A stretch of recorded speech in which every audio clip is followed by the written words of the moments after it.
We are talking Darkness Wakes, which is also known as The Sitter in America. But this movie is also known as Charlotte Wakes, so pick any one of those three. And this is a low-budget British horror movie written and directed by Simon Richardson.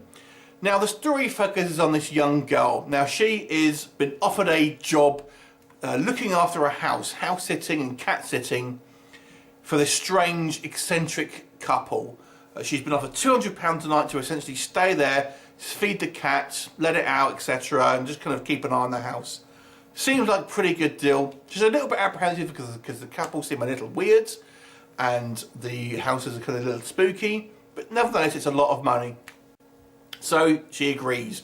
Now she goes to this house and obviously straight away weird things start to happen. There seems to be some type of malevolent presence in this house which seems to have maybe some sexual desires towards this young baby, the house sitter. And obviously as the movie progresses things get progressively worse. So that's all I'm going to say on the plot here. So let's talk about what works first of all. The standout thing for me is actually the acting by the main actress here. When I say her name is Aisling Knight, I'm not 100% sure if I pronounced that right. And yeah, she plays this character and she has some great dialogue that seems very natural. And she has this kind of like this best friend who's also, you know, this kind of sub-character in the movie. And they have some great kind of like interactions that just seem like real people would have who are that kind of age, talking about guys, and just the way they are reacting seems very natural, very kind of like typical of what you'd expect, and not like they're acting at all, more like they're just having a genuine conversation. So the actual character work from this actress I thought was very good, and is definitely a woman to watch maybe for kind of future roles and stuff like that. So that was quite good. I also think the location shooting here is very good. The house looks super creepy and kind of gothic. And when we get to our kind of like paranormal scenes, it definitely has a Hammer horror feel to it.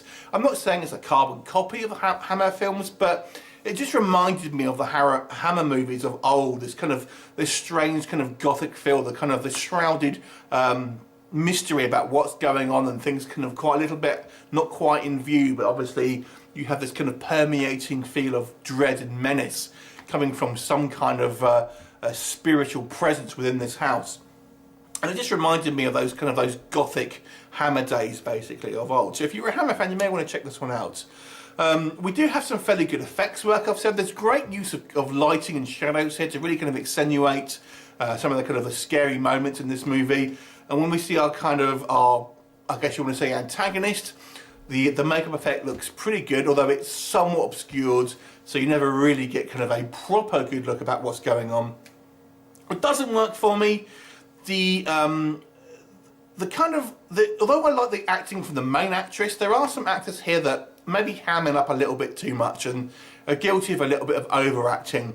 Now we have our elderly couple at the beginning of the movie, and they're obviously kind of portrayed to be somewhat eccentric, and the guy's got a very distinctive way of speaking. Now I actually know someone who actually kind of speaks like that, so it's not in the realms of impossibility, but it does err on the side of being a little bit kind of like OTT, and just a little bit kind of overacting. And then we have another couple of characters that were introduced around halfway the halfway mark, and they really do overact.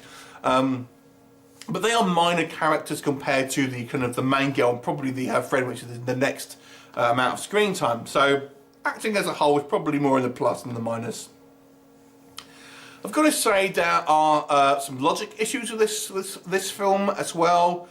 This film has a kind of a sexual undercurrent, I guess you want to say, and we learn that this girl's having some kind of she basically wants to hold off from having sex with her boyfriend, and he's kind of, you know, a little bit kind of frustrated about it.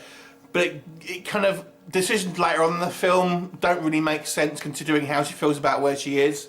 Which leads me to the point of she is very freaked out in this house, and there are scenes where she's having a physical reaction, she's coughing up blood, but she doesn't leave the house. It doesn't make sense. And the thing that kind of, this is maybe seem like a small thing, but she's there to cat sit.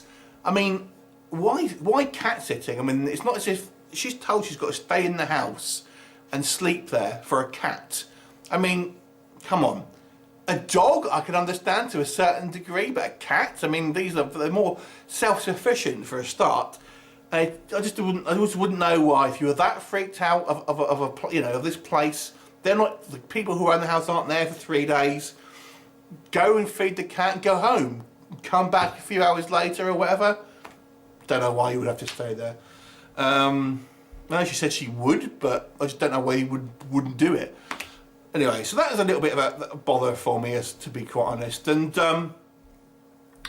as we get towards the climax of the film, I feel the actual climax a little bit confused and kind of tends to throw a few things, too many things in the pot, and doesn't quite work. And the actual what we're left with just is a little bit unsatisfying, I would say.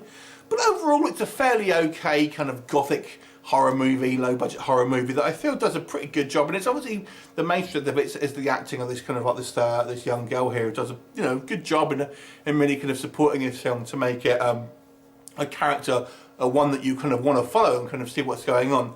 So I'll give this movie I'll give it a 5 out of 10 because I don't think it's a must see. But if it's on, I think you'll enjoy it for the most part. Anyway, have you seen it? What did you think of it? Leave me a comment and I'll look forward to seeing you next time. Bye for now.